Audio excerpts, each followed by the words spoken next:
Bom dia, bom dia, bom dia! Graça e paz do Senhor Jesus seja sobre todos nós. Uma ótima quarta-feira para todos.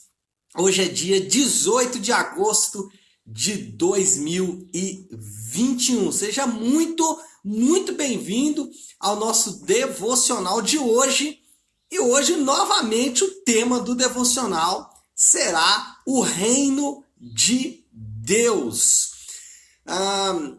O Evangelho de Jesus, o Evangelho da Bíblia, ele é o único lugar que de fato o homem vai encontrar resposta para as suas grandes questões. As grandes questões existenciais, as grandes questões emocionais, as grandes questões filosóficas, as grandes questões do coração do homem, as grandes dúvidas, os grandes problemas do homem, eles só encontrarão resposta definitiva no Evangelho de Jesus Cristo, no Evangelho de Deus.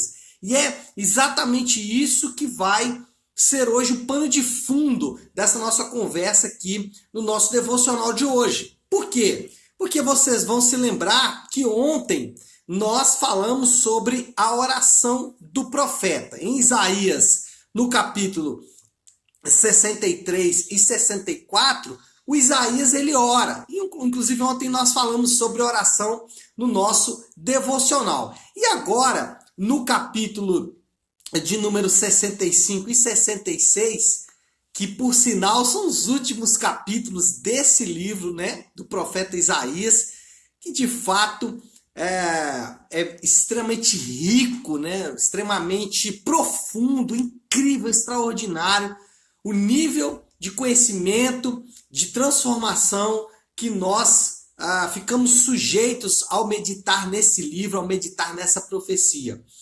Agora, nesses dois últimos capítulos, então Deus reserva para responder às grandes questões existenciais do profeta Isaías. E a resposta de Deus é ao mesmo tempo uma resposta ao profeta, mas também é uma resposta para mim, para você, e é uma incrível profecia com relação ao futuro. Olha só que interessante. O profeta, ele questionou a Deus, né, como disse nos capítulos anteriores, com relação à condição futura da nação de Israel. E muitas vezes nós, por não entendermos bem a questão da murmuração, por não entendermos muito bem a relação com Deus, achamos que questionar a Deus é um problema. Questionar a Deus para Deus não é problema. Se você perceber, por exemplo, os salmos que a gente está lendo também junto com o profeta, em vários lugares o salmista pergunta para Deus: aonde está o Senhor? O que foi feito das tuas maravilhas? O que aconteceu com as suas promessas do passado? Será que o Senhor se esqueceu das tuas promessas? Ou seja, questionar a Deus em si não é o problema. O problema não está em questionar ao Senhor. O problema está, o desastre está em não aceitar a resposta de Deus. O profeta respondeu. Deus tem, o Evangelho de Deus, a palavra de Deus, tem a resposta para as grandes questões do homem. O profeta respondeu. Nós podemos questionar a Deus. Aliás, o profeta respondeu não. O profeta questionou. Nós podemos questionar a Deus. Mas qual é a resposta de Deus? Deus respondeu o profeta. Qual foi a resposta que Deus deu para o profeta? Talvez nós podemos sintetizar, porque a resposta de Deus aqui é longa, né? E aí vale a pena você depois ler aqui os capítulos 65 e 66 de Isaías. A resposta é longa, a resposta é extensa, a resposta de Deus é complexa, mas talvez nós temos aqui uma síntese apropriada dessa resposta, dessa promessa de Deus, que é o versículo 17 do capítulo 65. Olha o que está no versículo 17 do capítulo 65. Pois vejam, criarei novos céus e nova terra. As coisas passadas não serão lembradas, jamais virão à mente. Essa aqui talvez é uma boa síntese, e a partir dessa síntese nós podemos pegar então a resposta de Deus ao profeta, a resposta de Deus aos grandes questionamentos do profeta. E volto a dizer, a Bíblia, o Evangelho de Deus, ela tem a resposta para as grandes questões do homem, sejam elas quais forem. Aqui Deus responde o profeta, e Deus responde o profeta de duas maneiras. A resposta de Deus é, primeiro, Deus promete novos céus e nova terra. Lembra que o profeta está questionando a Deus sobre o futuro da nação de Israel. O profeta está questionando a Deus sobre o que acontecerá com a nação de Israel, o que se dará com o povo de Deus. E aí Deus fala, novos céus e nova terra. É importante a gente entender esses novos céus e nova terra, e aí preste bem atenção no que eu vou dizer agora. Toda a criação de Deus, ela será refeita. Mas quando a gente fala refeita, e essa é uma promessa com relação ao reino vindouro de Deus, quando a gente fala de refeita, dá a ideia de que Deus vai refazer tudo, e que todo o trabalho de Deus foi perdido, e que tudo que Deus já criou não é bom, mas isso não é verdade. Lembra quando Deus acabou a criação? O que ele disse? Tudo é muito bom. Então, a ideia de recriação aqui, a ideia de que toda a criação será refeita, não é a ideia de que Deus vai fazer tudo de novo. A ideia é exatamente, um exemplo bom, uma analogia boa disso, é como se fosse uma semente. Uma semente que você planta, mas que você coloca ela num lugar escuro, que ela não tem acesso à luz do sol. Talvez essa semente não vai brotar. Se ela brotar, ela vai brotar mirrada, porque ela não tem acesso à luz do sol. Aqui eu posso dar um exemplo até bem mais prático. Nós temos uma horta lá na nossa igreja e a couve não vai para frente, a couve não cresce. Aliás, a horta tem dificuldade de ir para frente, mas a couve, vou citar o exemplo da couve aqui, que couve eu gosto bastante.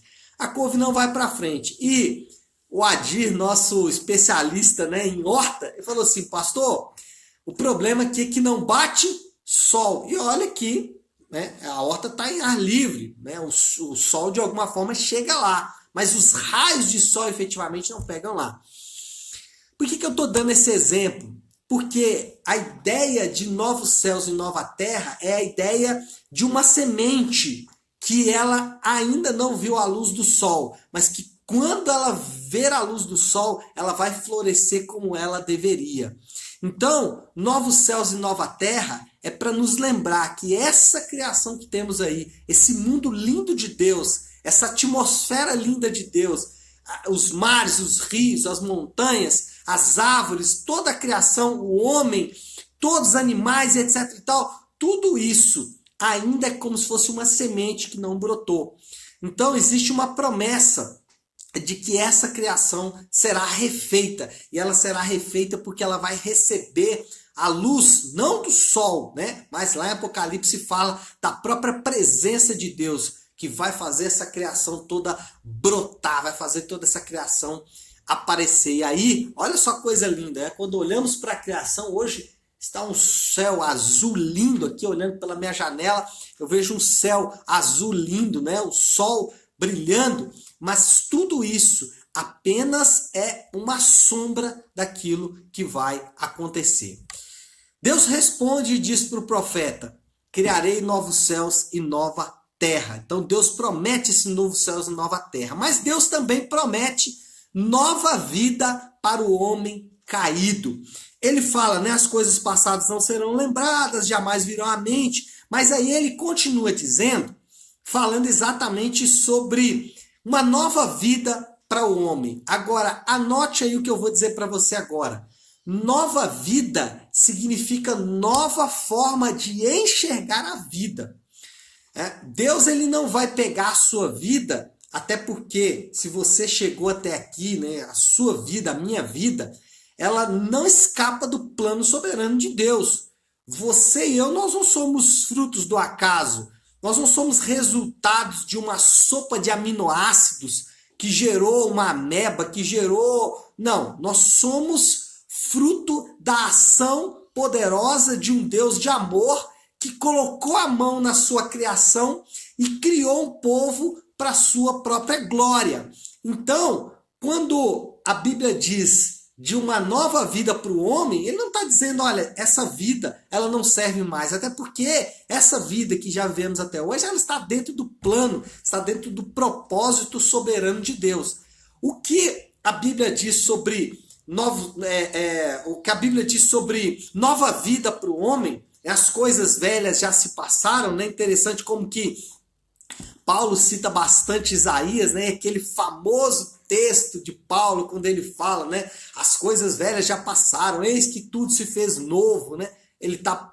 Provavelmente ele está citando aqui o profeta Isaías. Mas quando a Bíblia diz sobre isso, sobre coisas velhas se passaram, eis que tudo se faz novo, o que a Bíblia está querendo dizer com isso? Que nós vamos receber uma nova perspectiva da vida, que nós vamos receber uma nova forma de enxergar a vida.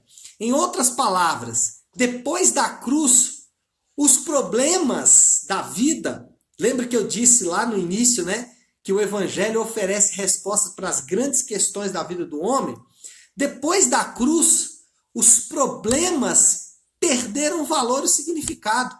Quando nós olhamos para a cruz, quando nós olhamos para o que Jesus fez no Calvário, os problemas, eles perdem valor e significado. E a vida, a nossa vida, ganha cor e propósito. Só para citar um exemplo. Quando você estiver enfrentando um problema e você olhar para o que Jesus enfrentou na cruz, seu problema perde valor, perde peso. Se você colocar o que Jesus enfrentou e o que você está enfrentando, o que tem mais peso? Claro que é o que Jesus enfrentou. E não só a dor da cruz, tá? Não só a aflição da cruz, mas a aflição de ter sobre si os pecados de toda a humanidade. Então, se você acha que os seus problemas são pesados, imagine Jesus que carregou os problemas de toda a humanidade. Né? Então, quando olhamos para a cruz, e eu estou falando aqui no segundo tópico, que é a nova vida, quando olhamos para a cruz, os nossos problemas recebem outro significado. Eles perdem completamente o valor. Por outro lado, a vida, a nossa vida, ela ganha cor e propósito. Por que ela ganha cor e propósito depois da cruz? Porque tudo aquilo que aconteceu ali foi por mim, foi por você, foi por nós, foi pelo seu povo, foi pelo povo de Deus. Então a vida ganha nova cor depois da cruz. Por isso que, quando nós olhamos aqui para o texto, a resposta de Deus para o profeta. E lembra que eu falei, questionar a Deus não é o problema. O desastre está em não querer dar ouvidos à resposta de Deus. E aqui, para concluir, a moral da história toda aqui desse devocional dessa manhã é muito simples. A resposta de Deus é enfática. O mundo não pode tirar nada de nós. O mundo não pode tirar nada de você. Nada. Ele não pode tirar nada de mim. Ele não pode tirar nada de nós. O mundo não pode tirar nada de nós. Hoje o mundo não pode tirar nem a nossa vida, porque agora a nossa vida pertence ao Senhor. Né? Mas, por outro lado, o mundo também não pode dar nada. A moral da história, na resposta de Deus para Isaías, foi, em outras palavras, né? Isaías, é o seguinte, o mundo não vai tirar nada de você, mas também não vai te dar nada. Não espere nada do mundo.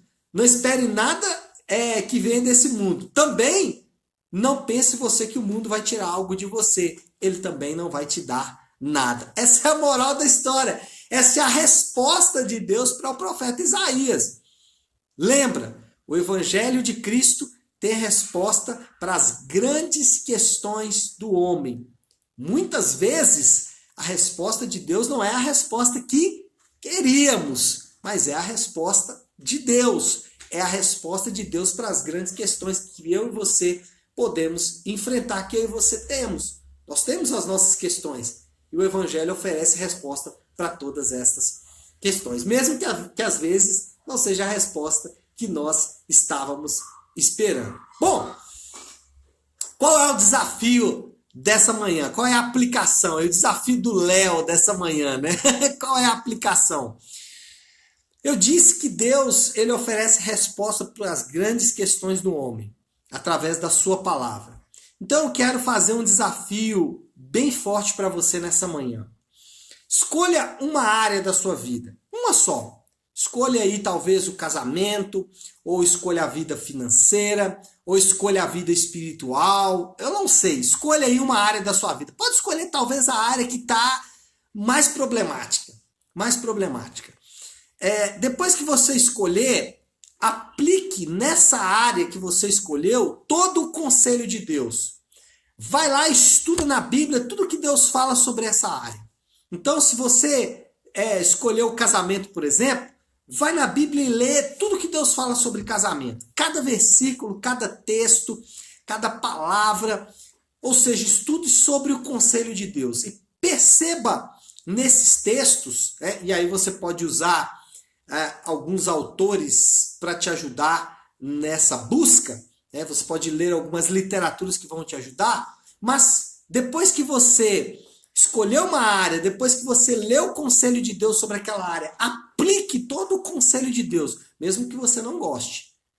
Mesmo que você não goste. Então, falando aqui do exemplo que eu estou dando, que é do casamento, aplica lá todo o conselho de Deus sobre o casamento. Servir ao seu cônjuge, amar o seu cônjuge, perdoar, etc. Então, aplica lá todo o conselho de Deus para aquela área que você escolheu. Depois de um tempo, analise os resultados. Depois de uma semana, depois de um mês, depois de 2 meses, que você aplicou todo o conselho de Deus sobre aquela área, analise os resultados. Eu garanto para você que em pouquíssimo tempo você vai ver uma mudança completa na sua vida. Lembra que eu disse, vida nova não é que Deus vai pegar a sua vida, jogar fora e te dar tudo de novo, até porque a sua vida está dentro do propósito de Deus. Vida nova é nova perspectiva de vida. Então, o que talvez você está precisando não é pensar diferente sobre a sua vida, mas é especialmente a forma como o seu coração enxerga aquela área ou a sua vida de forma geral. Tá bom, pessoal? Bom, precisamos orar aí, porque o tempo está indo embora, né? O tempo está indo. Vamos orar. Vamos colocar tudo isso aí diante de Deus. Vamos orar. Se você puder, então, agora, pare aí um instante aquilo que você está fazendo e vamos juntos buscar ao Senhor em oração. Meu Deus, Pai de graça, Deus de amor e misericórdia, diante do Senhor nós nos achegamos agora, declarando a Tua majestade, a Tua grandeza e o Teu poder sobre as nossas vidas. Pai, nós oramos agora, Senhor Deus, diante desta palavra que nos foi apresentada nessa manhã. Cada um de nós, cada um dos meus irmãos que estão assistindo, que estão participando desse momento aqui conosco, cada um dos meus irmãos, eles têm as suas próprias questões, eles têm as suas próprias dúvidas, eles têm, Senhor Deus, os seus próprios questionamentos com relação à própria vida. E eu sei que a Tua palavra oferece as respostas. Muitas vezes não é as respostas que nós gostaríamos, mas sem dúvida, Pai, o Evangelho do Senhor, ele oferece respostas para as grandes questões do nosso coração. E é sobre isso que eu quero clamar ao Senhor agora. Que de forma muito especial o Senhor responda ao nosso coração, trazendo direção para as grandes questões do nosso coração, trazendo direção para as grandes questões da nossa vida, e que possamos encontrar na Tua palavra o conselho do Senhor para as nossas vidas. Senhor, eu oro por cada um dos meus irmãos, por aqueles que estão enfermos, por aqueles que estão internados, por aqueles, Senhor Deus, que estão acometidos pelo Covid, por outras enfermidades, que o Senhor possa alcançá-los também com a Tua graça e com a Tua misericórdia. Assim eu oro, em nome de Jesus. Amém, amém e amém. Amém, meu povo querido? Bom, então é isso, né? Nós vamos ficando por aqui. Que Deus nos abençoe. uma ótima, uma excelente quarta-feira para todos nós.